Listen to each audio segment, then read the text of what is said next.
وسلام على عباده الذين اصطفى أما بعد أعوذ بالله من الشيطان الرجيم بسم الله الرحمن الرحيم سبحان ربك رب العزة عما يصفون وسلام على المرسلين والحمد لله رب العالمين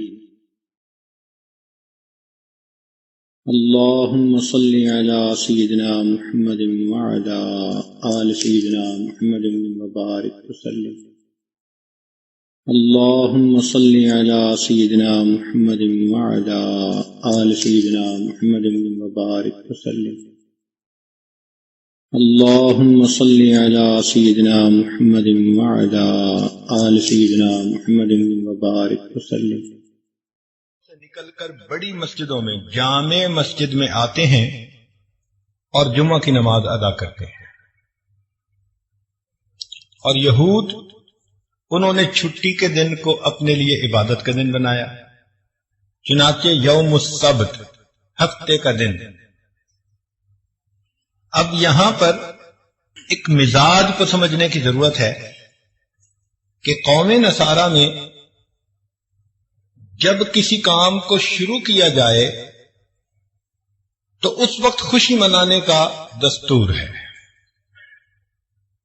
کائنات بننی شروع اتوار کے دن ہوئی، اتوار کا دن ان کے لیے عید کا دن، اس لیے آپ دیکھیں گے کہ ان کے ہاں برتھ ڈے منانے کا رواج بہت عام ہے، جو کہ زندگی کی ابتدا ہو رہی ہوتی ہے، جبکہ امت مسلمہ کا مزاج اور ہے۔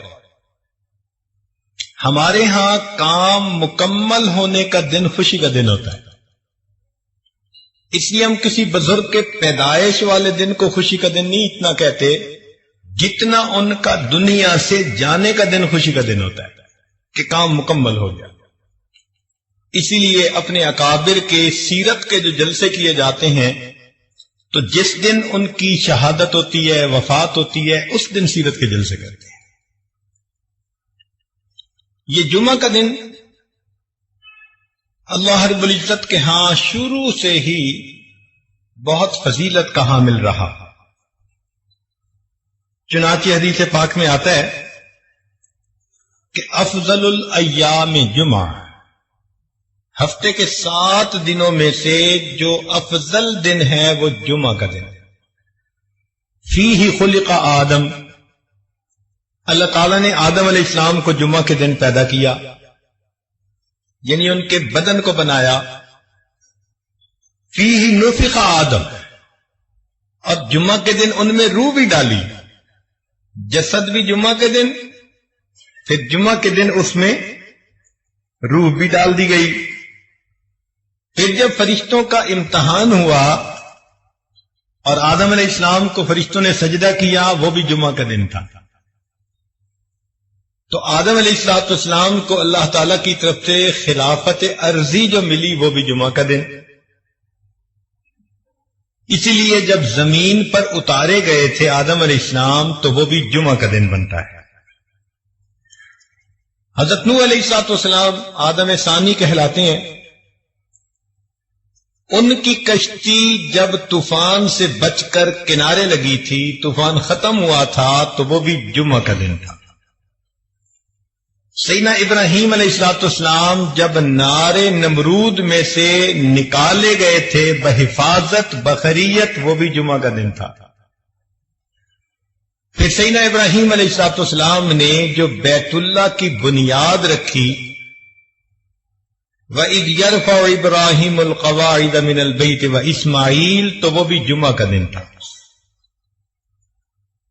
حضرت ابراہیم علیہ السلام نے اپنے بیٹے اسماعیل علیہ السلام کو جو قربان کیا تو ذی الحجہ کی 10 تھی، مگر جمعہ کا دن بنتا تھا۔ حضرت یوسف علیہ السلام کو کنویں میں سے جس دن قافلے والوں نے نکالا تھا تو وہ بھی جمعہ کا دن تھا، اور مکہ مکرمہ جس دن فتح ہوا، اللہ تعالیٰ کا وعدہ پورا ہوا، ان الذی فرض علیک القرآن لرادک الی معاد، تو وہ بھی جمعہ کا دن۔ حتیٰ کہ غزوہ بدر جس دن پیش آیا وہ بھی جمعہ کا دن تھا. تو جمعہ کے دن کی اپنی ایک تاریخ ہے، اور اللہ تعالی کے ہاں یہ دن بڑے شرف اور عزت کا دن ہے. اس کو جمعہ اس لیے کہتے ہیں کہ مسلمانوں کا اجتماع ہوتا ہے. عام نمازیں بے شک اپنے محلے کی مسجدوں میں پڑھیں، لیکن جمعہ کے دن فرمایا کہ تم ذرا بڑی سطح پر جامع مسجد کے اندر جا کر جمعہ کی نماز ادا کرو. اس لیے جمعہ کی نماز کے لیے شرائط ہیں. ہر جگہ پر جمعہ کی نماز نہیں ہو سکتی. بہت چھوٹی آبادیاں جو دور دور بنی ہوتی ہیں وہاں جمعہ کی نماز نہیں ہوتی. تو اجتماع کی وجہ سے اس کو جمعہ کہا جاتا ہے. اس میں مقتدی واعظ و نصیحت سنتے ہیں اور امام ان کو نصیحت کی باتیں سناتا ہے. اس کو خطبہ کہتے ہیں. سنت ہے کہ اس کو عربی زبان میں دیا جائے، مگر ہر جگہ لوگ عربی زبان سمجھتے نہیں. تو فقہا نے یہ سوچا کہ بجائے اس کے کہ لوگ اصل مقصد کو حاصل کرنے سے محروم رہیں، تو انہوں نے کہا کہ عربی خطبہ اتباع سنت کی نیت سے وہ انسان بعد میں دے دے، اس سے پہلے کچھ دیر اپنی قوم کو نصیحت کر دے، وصیت کے رنگ میں ان کو اپنی نصیحت سنا دے. اور یہ نصیحت اللہ تعالیٰ کو بہت پسند ہے. اس کا اندازہ آپ اس بات سے لگائیے کہ عام دنوں میں ہم ظہر کی نماز 4 رکعت ادا کرتے ہیں، لیکن جمعہ کے دن جمعہ کی 2 رکعت فرض ہوتی ہے. غور کرنے کی بات ہے کہ اللہ رب العزت کو امام کا اپنی قوم کو نصیحت کرنا، خیر کی طرف بلانا اتنا اچھا لگا کہ اللہ تعالیٰ نے فرمایا کہ اس خطبہ کو میں 2 رکعت کے قائم مقام بنا کر اپنے حق میں تخفیف کر دیتا ہوں. 2 رکعت بھی جماعت سے ادا کر لو گے عبادت پوری ہو جائے گی. اس لیے حدیث پاک میں آتا ہے کہ جو آدمی اہتمام کے ساتھ جمعہ کی نماز ادا کرنے آتا ہے، غسل کرے، دھلے ہوئے کپڑے پہنے، خوشبو لگائے، کنگھی کرے اور وقت سے پہلے مسجد میں آئے، تو یہ عمل اللہ تعالیٰ کو اتنا پسند کہ اللہ تعالیٰ پچھلے جمعے سے اس جمعے تک کے درمیان کیے ہوئے تمام گناہوں کو معاف فرما دیتے. جمعہ کے دن ایک ساعت اجابت بھی ہے. نبی اسلام نے فرمایا کہ ایک گھڑی ایسی ہے، لمحہ ایسا ہے جمعہ کے دن کہ جب انسان دعا مانگے تو اس کی دعا اللہ رب العزت کے ہاں قبول ہو جاتی ہے. اس کو ساعت اجابت کہتے ہیں. بعض علماء نے فرمایا کہ جب امام خطبہ دیتا ہے تو 2 خطبوں کے درمیان جو توقف ہے، تھوڑا سا وقوف کرتا ہے، وہ جو وقفہ ہے وہ ساعت اجابت ہے، اس میں دعا کریں تو قبول ہوتی ہے. لیکن دوسرے علماء نے یہ کہا، محققین نے، کہ سیدہ فاطمہ الزہرا رضی اللہ تعالیٰ عنہا کی روایت ہے، وہ فرماتی ہیں کہ جمعہ کے دن عصر اور مغرب کے درمیان اللہ نے ساعت اجابت رکھی ہے. لہذا جو آدمی جمعہ سے دن عصر سے مغرب کے درمیان عبادت میں بیٹھا رہے، دعا کرتا رہے، تو یقیناً اس کی دعا اللہ رب العزت کے ہاں جلدی قبول ہوگی. ویسے بھی جمعہ کے دن عصر کے بعد اپنی جگہ پر بیٹھے ہوئے ایک درود شریف پڑھے، اللہم صلی علی سیدنا محمد النبی الامی وعلی آلہ وسلم تسلیما، تو 80 مرتبہ پڑھنے پر اللہ تعالیٰ 80 سال کے گناہوں کو معاف فرما دیتے ہیں.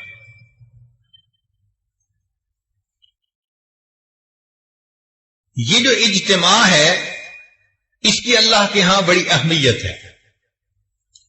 اس کی دلیل ساری دنیا میں اربوں مسلمان ہیں، لیکن اپنی اپنی جگہ سب دعا مانگتے ہیں. ان کی دعا پر قبولیت کا وعدہ نہیں ہے اللہ کی طرف سے، لیکن اگر اس میں سے چند لاکھ میدان عرفات میں حج کے موقع پر اکٹھے ہو جاتے ہیں تو اب ان کا اکٹھے ہو کر دعا مانگنا اللہ کو اتنا پسند آیا، فرمایا کہ میدان عرفات میں جو بھی دعا مانگتے ہیں اللہ تعالیٰ سب دعائیں قبول فرما لیتے ہیں۔ تو یہ مل کر مانگنا بھی اللہ کے ہاں ایک مقام رکھتا ہے۔ ایک بزرگ تھے، مجمع میں دعا مانگتے، کہتے دعا قبول ہو گئی۔ کسی نے کہا کہ حضرت آپ کو کیسے پتا؟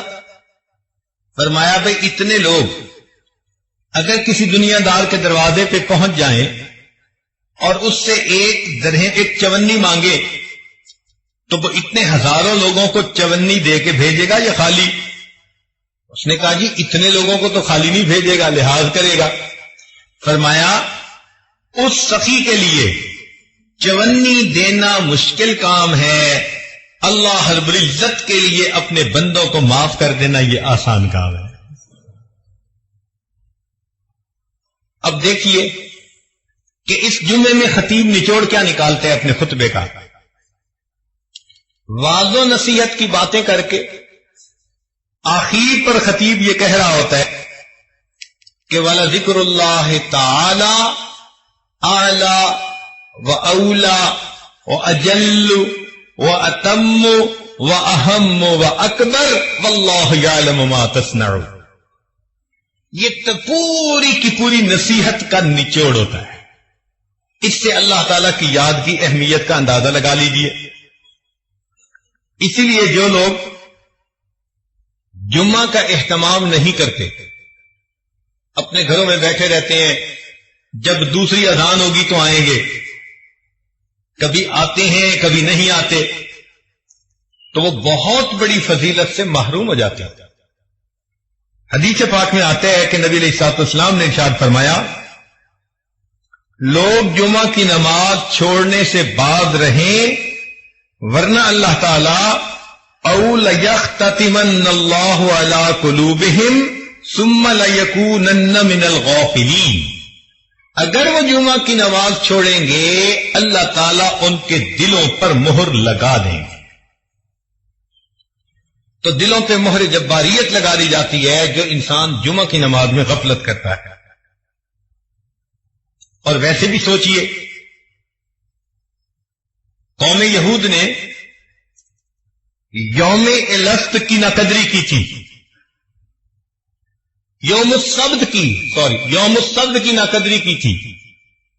ان کو کہا گیا تھا کہ اس دن تم نے مچھلیاں نہیں پکڑنی، مگر انہوں نے ہیلے بہانے سے اپنی مرضی پوری کر لی۔ تو یوم السبت کی ناقدری کرنے پر قوم یہود کی شکلیں ظاہر طور پر اللہ نے مسخ کر دی تھیں۔ علماء نے لکھا جو امت مسلمہ کا بندہ جمعہ کے دن کی ناقدری کرے گا اللہ تعالیٰ اس کے من کی باطنی شکل کو مسخ فرما دے گا۔ اس لیے آپ دیکھیں کہ جو بندہ جمعے کا اہتمام نہیں کرتا نا وہ کسی کام کا نہیں رہتا، دل مسخ ہو جاتا ہے، دل کی شکل اندر کی بدل دی جاتی ہے۔ باقی اللہ رب العزت نے فضیلت دی جمعہ کے دن کو، تو یہ دستور ہے کہ محبوب کی جہاں نظر پڑتی ہے اسی کو شرف مل جاتا ہے۔ تو اللہ تعالیٰ نے انبیاء میں سے کچھ انبیاء کو شرف بخشا، ان کو کتابیں عطا فرمائی، چنانچہ تورات، انجیل، زبور اور قرآن مجید۔ پھر اگر نبی علیہ الصلوۃ والسلام کے صحابہ میں دیکھیں تو 4 خلفاء کو اللہ تعالیٰ نے فضیلت عطا فرمائی، جن کو ہم خلفائے راشدین کہتے ہیں۔ پھر ذرا آگے چلیں تو اللہ رب العزت نے ائمہ میں سے 4 ائمہ کو ایک شان عطا فرمائی، امام اعظم ابو حنیفہ رحمۃ اللہ علیہ، امام مالک، امام شافعی اور امام احمد بن حنبل رحمۃ اللہ علیہ۔ پھر اور غور کیجئے کہ 4 مہینوں کو اللہ تعالی نے محترم مہینے بنایا، رجب، شعبان، رمضان اور محرم۔ پھر اللہ تعالیٰ نے 4 راتوں کو فضیلت عطا فرمائی. شب قدر، 15 شعبان کی رات، اور شب عید اور شب جمعہ اللہ رب العزت نے فضیلت عطا فرمائی. 4 دنوں کو بھی فضیلت عطا فرمائی گئی. چنانچہ یوم عرفہ جس دن حج ہوتا ہے، یوم الفطر عید فطر کا دن، یوم الاضحیٰ عید الضحیٰ کا دن، اور یوم الجمعہ جمعہ کا دن، اللہ رب العزت نے ان دنوں کو بھی فضیلت عطا فرمائی. لہذا ہمیں جمعہ کے دن کا اہتمام اپنے اندر پیدا کرنے کی ضرورت ہے. اور یہ جو ہماری ایک عادت بنتی جا رہی ہے کہ جی دوسری اذان ہوگی اور پہلی رکعت کھڑے ہوتے ہوتے ہم جمعہ میں چلے جائیں گے، تو اس سے انسان بہت ساری فضیلتوں سے محروم رہ جاتا ہے. حق یہ بنتا ہے کہ وقت سے پہلے آئیں اور مسجد میں بیٹھ کر اللہ کی عبادت کریں، امام کی نصیحت کو سنیں، تاکہ پچھلے ہفتے سے اس ہفتے تک کے تمام گناہ اللہ تعالیٰ معاف فرما دے. یہاں پر ایک نقطے کی بات ذرا سمجھنے والی ہے، توجہ فرمائیے گا. اس دنیا میں جو چیزیں ہیں یہ جنت کی نعمتوں کا عکس ہیں. جو چیزیں بھی اس دنیا میں ہیں وہ جنت کی نعمتوں کا عکس ہیں. اس لیے جو دنیا کے پھل ہیں یہ آخرت کے جنت کے پھلوں کے مشابہ ہے. وَأُتُوا بِهِ مُتَشَابِهًا. اللہ تعالیٰ فرماتے ہیں کہ جنت میں پھل ملیں گے جو مشابہ ہوں گے. تو وہاں کے انار یہاں کے انار کی شکل والے ہوں گے، لیکن ان کی کوالٹی، ان کی رنگت، ان کا ذائقہ وہ بہت بہتر ہوگا. مگر یہ نہیں ہو سکتا کہ وہاں کے انار یہاں کے آلو کی طرح، یا یہاں کے امرود وہاں کے کیلے کی طرح. نہیں، جو شکل یہاں ہے شکل وہی ہوگی، لیکن کوالٹی کے اندر فرق ہوگا. تو مشابہت ہوگی. جب ان پھلوں میں مشابہت، تو جیسے دنیا کے گھر ایسے آخرت کے گھر وہ بھی اسی طرح ہوں گے. دروازے ہوں گے، کھڑکیاں ہوں گی، دیواریں ہوں گی، چھت ہوگی، جیسے گھر بنتے ہیں. مگر یہاں کے گھر اینٹ گارے سے بنے، وہاں کے گھر سونے چاندی کی اینٹوں سے بنیں گے، مشک کا اس میں سیمنٹ استعمال کیا جائے گا. اور بعض لوگوں کو اللہ تعالیٰ سرخ یاقوت سے بنا ہوا پورا گھر عطا فرما دیں گے، مگر مشابہت ہوگی. اور آگے دیکھیے، جیسے دنیا کی عورتیں ہیں، جنت کی عورتیں بھی بالکل اسی طرح ہوں گی. گو کہ ان کا حسن و جمال اس وقت کی عورتوں کے حسن و جمال سے بہت زیادہ. حدیث پاک میں فرمایا گیا کہ اگر جنت کی حور اپنا پلو آسمان دنیا سے نیچے کر دے تو سورج کی روشنی ماند پڑ جائے. اگر کھاری پانی میں تھوک ڈال دے تو کھاری پانی میٹھا ہو جائے. مردے سے ہم کلامی کر لے تو مردہ بھی زندہ ہو جائے. اس کے دل میں محبت کے جذبات پیدا ہوتے ہوئے انسان اپنی آنکھوں سے خود دیکھے گا. تو معلوم ہوا کہ شکل تو ایک جیسی ہوگی، مشابہت ہوگی، مگر کوالٹی کچھ اور ہوگی. یہ مشابہت دسترخوان میں بھی. چنانچہ دنیا میں ہم دسترخوان لگاتے ہیں تو آخرت کے دسترخوان کی ترتیب بالکل یہی. اللہ تعالیٰ فرماتے ہیں وَكَأْسٍ مِّن مَّعِينٍ. ہمارے ہاں بھی یہی ہوتا ہے، دسترخوان بچھاؤ، پہلے برتن لا کے رکھو اور پانی مشروب لا کے وہ رکھ دیا کرتے ہیں. پھر فرمایا لا يصدعون عنها ولا ينزفون وفاكهة مما يتخيرون. اور پھر ڈرائی فروٹ لا کے رکھ دیا جاتا ہے تاکہ مہمان اگر کچھ لینا چاہیں تو اس میں سے لے لیں. جب ڈرائی فروٹ بھی رکھ دیا گیا، پھر کھانے آتے ہیں جو اصل ڈشز ہوتی ہیں، تو فرمایا وَلَحْمِ طَيْرٍ مِّمَّا يَشْتَهُونَ. پھر بھنا ہوا گوشت آئے گا جس کے کھانے کی لوگ اشتہا رکھتے ہیں. تو ترتیب جو دنیا میں وہی ترتیب آخرت کی. تو جب یہ بات سمجھ آ گئی کہ دنیا کی نعمتیں آخرت کی نعمتوں کا عکس ہیں، جو یہاں معاملہ ہوگا ویسا ہی معاملہ آخرت میں، مگر وہاں کی کوالٹی، وہاں کی لذتیں وہ ایسی ہوں گی کہ دنیا کو اس کے ساتھ کوئی نسبت ہی نہیں ہے، مگر عکس ضرور ہے۔ تو جب یہ بات سمجھ میں آ گئی کہ دنیا کی نعمتیں آخرت کی نعمتوں کا عکس ہیں، اب حقیقت کی بات سمجھیے کہ جمعہ کو فضیلت اس لیے ملی کہ یہ آخرت کی ایک نعمت کا عکس ہے۔ وہ کون سی نعمت؟ حدیث پاک میں آتا ہے کہ جنتی جب جنت میں جائیں گے تو جنتی مخلوق کے حسن کو دیکھیں گے، اتنا متعجب ہوں گے، حیران ہوں گے، 70 سال تک ٹکٹکی باندھ کے دیکھتے رہ جائیں گے اور ان کو وقت گزرنے کا احساس نہیں ہوگا۔ جیسے کوئی خوبصورت چیز دیکھو تو انسان دیکھتا رہتا ہے متحیر ہو کر، تو جنتی مخلوق کا حسن اتنا ہوگا کہ یہ حیران ہو کر 70 سال دیکھتے رہ جائیں گے، وقت گزرنے کا پتہ نہیں چلے گا۔ پھر جنتی وہاں زندگی گزاریں گے۔ حدیث پاک میں آتا ہے کہ جب جنتی اپنی زندگی انجوائے کرنے لگ جائیں گے، اللہ تعالیٰ جنتیوں سے خطاب فرمائیں گے، فاسألونی ما شئتم، میرے بندو مانگو مجھ سے تم کیا مانگتے ہو۔ تو جنتی کہیں گے اللہ سب نعمتیں مل گئی، مزے میں ہے، کوئی غم نہیں، کوئی فکر نہیں، اپنی من مرضی کی زندگی گزار رہے ہیں، ہر نعمت ہمارے پاس موجود ہے، اب ہم آپ سے کیا مانگیں؟ اللہ تعالیٰ فرمائیں گے تم اپنے علماء کی طرف رجوع کرو، وہ تمہیں گائیڈ کریں گے کہ تمہیں کیا چاہیے۔ چنانچہ جنت میں بھی ہمیں اپنے علماء کی ضرورت رہے گی، دنیا میں تو رہتی ہے، جنت میں بھی رہے گی۔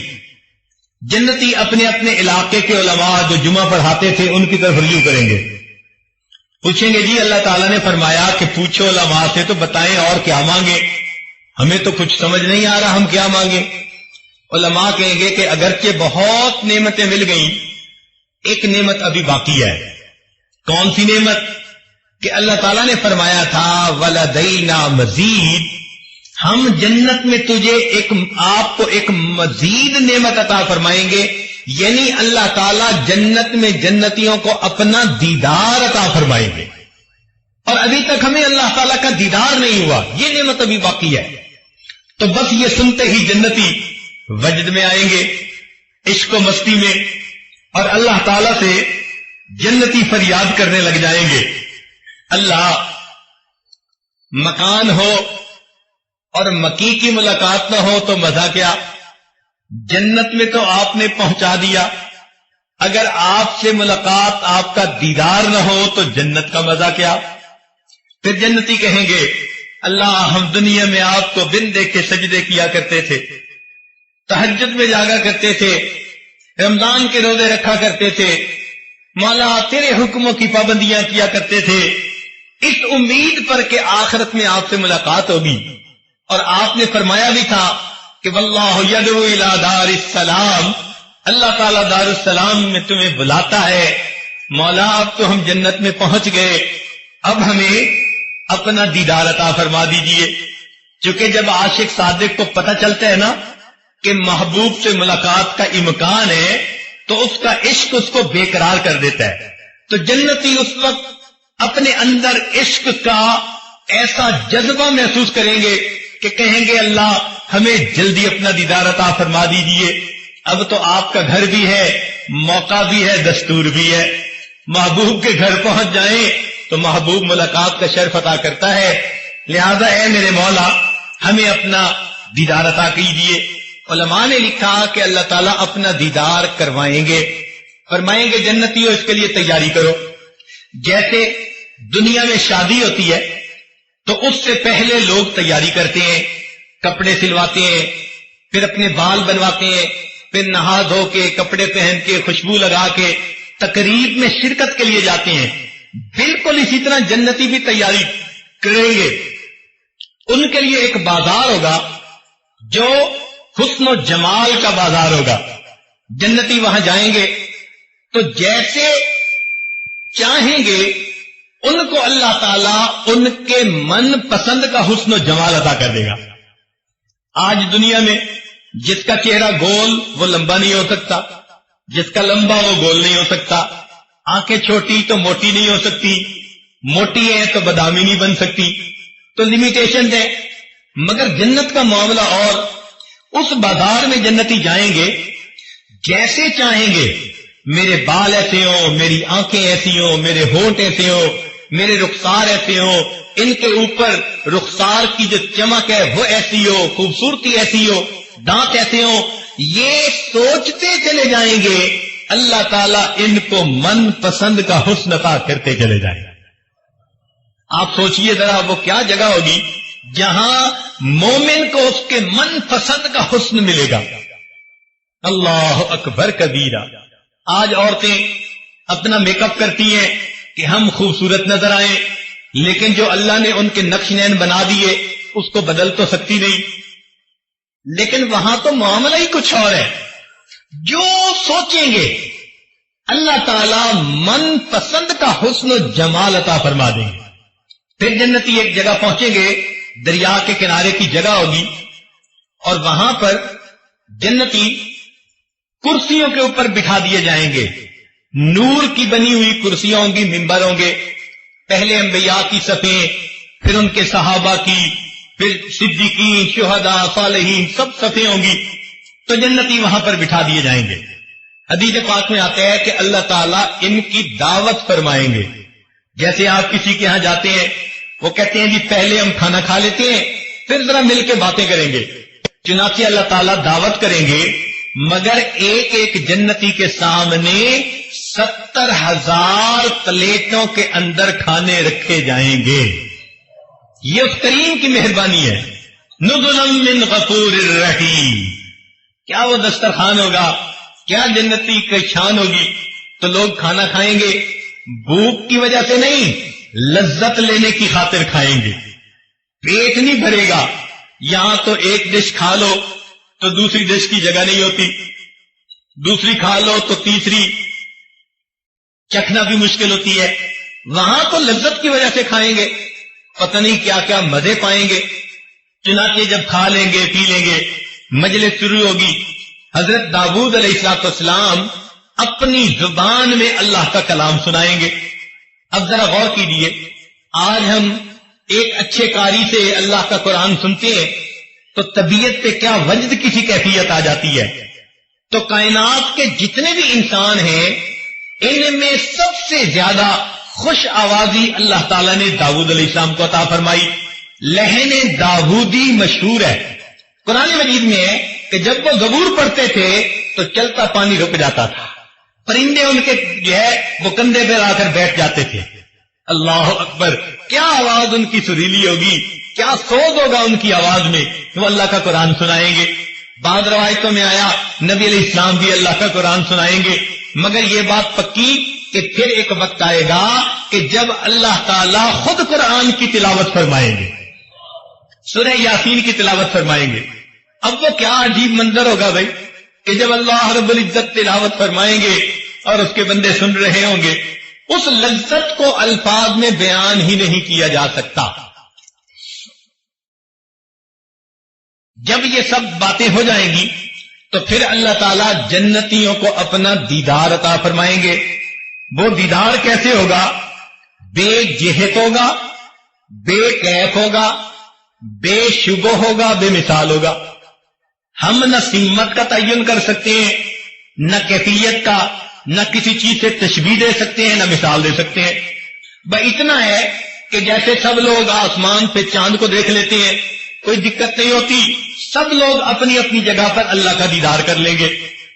اب وہ دیدار کی کیفیت ہماری سوچ سے بالا تر ہے، مگر دیدار نصیب ہوگا. جب دیدار نصیب ہوگا تو جیسے دنیا میں آندھی آتی ہے تو مٹی ہر طرف اڑتی ہے، تو جب اللہ تعالیٰ کا دیدار ہوگا تو ایک نور کی آندھی آئے گی اور ہر جگہ نور ہی نور ہوگا. وہ نور جنتیوں کے چہروں پہ سج اور خطیب سے قریب تر بیٹھنے کی کوشش کرے گا. اس کی عادت کے مطابق اللہ جنت میں بھی اپنے قرب کا دیدار عطا فرمائیں گے, اگلی صفوں میں جگہ عطا فرمائیں گے.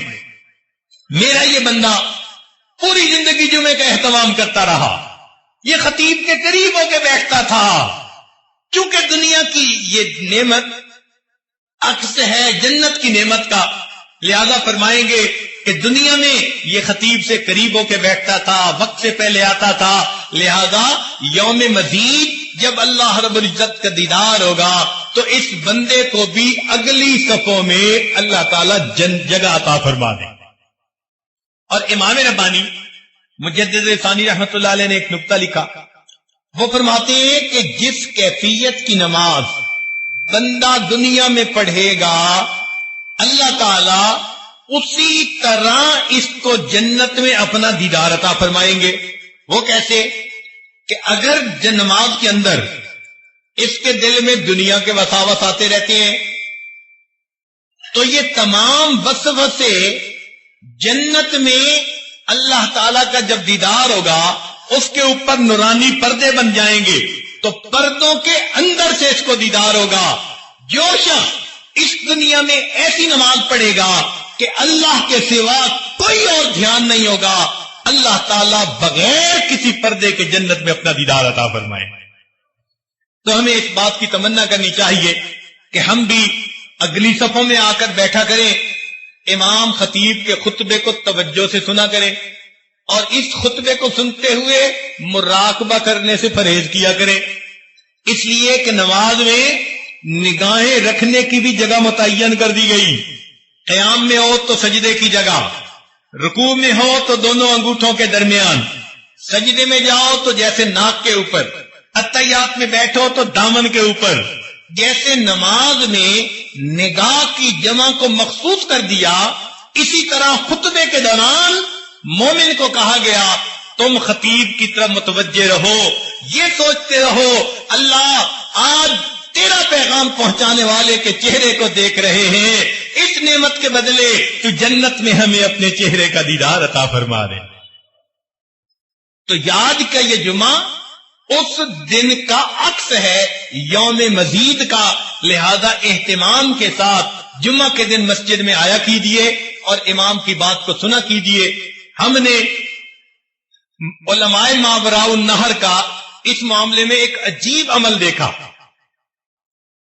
شاید قزاقستان کی بات ہے, ایک مسجد میں جمعہ کا نماز پڑھانی تھی, تو ہم فجر کے بعد سفر کر کے وہاں پہنچے اور جاتے ہی سو گئے. خیال تھا کہ 2-4 گھنٹے آرام کریں اور اس کے بعد اٹھ کے 1 گھنٹہ پہلے جمعہ کی تیاری کر لیں گے. ہمارے یہاں دستور ایسا ہی ہے کہ اگر 1 بجے جمعہ ہونا ہے تو سمجھتے ہیں کہ 1 گھنٹہ پہلے وضو کریں گے اور تیاری کریں گے, اور اذان دوسری جو ہے اس سے 5 منٹ بھی پہلے پہنچ جائیں گے تو ہم وقت سے پہلے پہنچ گئے. ہمارے ہاں کی کچھ عادت ایسی بنی ہوئی ہے.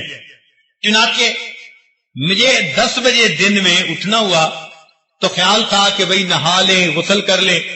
جب باہر نکلے تو دیکھا کہ مسجد لوگوں سے بھری ہوئی ہے.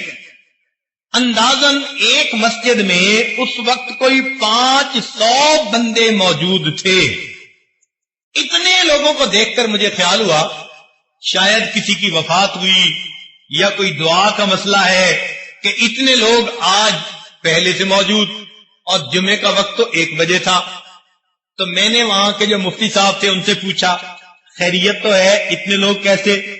کہنے لگے جی جمعہ کے لیے آئے. میں نے پوچھا کہ ٹائم کیا ہوا؟ کہنے لگے 10 بجے. جمعہ کتنے بجے ہوگا؟ کہنے لگے 1 بجے. تو مجھے ذرا حیرت ہوئی, تو حیرت میں دیکھ کر انہوں نے کہا کہ ہمارے ہاں علماء نے عوام کو یہ بات اچھی طرح ذہن نشین کروائی ہے کہ جمعہ کی یہ مجلس یوم مزید کی اس مجلس کا عکس ہے, لہذا تم جیسے چاہتے ہو کہ مجھے قیامت کے دن اللہ کے قرب کا مقام ملے اور اللہ کا دیدار نصیب ہو تو تم اللہ کا دیدار کرنے کی نیت سے جمعہ کے دن تیاری کر کے اسی جذبے سے آیا کرو، اللہ میں اپنے گھر میں تیار ہوا اور میں نکل رہا ہوں اپنے گھر سے، وقت سے پہلے جا رہا ہوں کہ تیری جو ہے جگہ پر میں جاؤں گا مسجد میں اور آپ کے عاشقوں میں مل کر بیٹھوں گا۔ لہذا جس جذبے کے ساتھ آج مومن گھر سے تیار ہو کے آتا ہے، مسجد میں وقت سے پہلے بیٹھ جاتا ہے، بالکل یہ عکس ہے، اللہ تعالیٰ اسی حساب سے جنت میں اس کو بھی اپنا دیدار عطا فرمائیں گے۔ لہذا لوگ 10 بجے مسجد میں آ جاتے ہیں، تلاوت کرتے ہیں، صلاۃ التسبیح پڑھتے ہیں، سورہ کہف پڑھتے ہیں، استغفار اور ذکر کرتے ہیں کلمے کا، اور اپنی قضا نمازیں پڑھتے ہیں، اور 2-3 گھنٹے کی عبادت کے بعد پھر خطیب کا خطبہ سن کے جمعہ کی نماز پڑھ کے جاتے ہیں۔ پتہ چلتا ہے واقعی انہوں نے جمعہ کے دن کو عید کا دن سمجھا۔ اللہ تعالیٰ بھی ہمیں جمعے کا ایسا اہتمام کرنے کی توفیق عطا فرمائے۔ تو اللہ رب العزت ہمیں بھی جمعہ کے دن کا اہتمام کرنے کی توفیق عطا فرمائے کہ ہم بھی وقت سے پہلے تیار ہو کے اور نہا دھو کے اچھے کپڑے پہن کے مسجد میں آیا کریں اور یہاں آ کر عبادت کیا کریں۔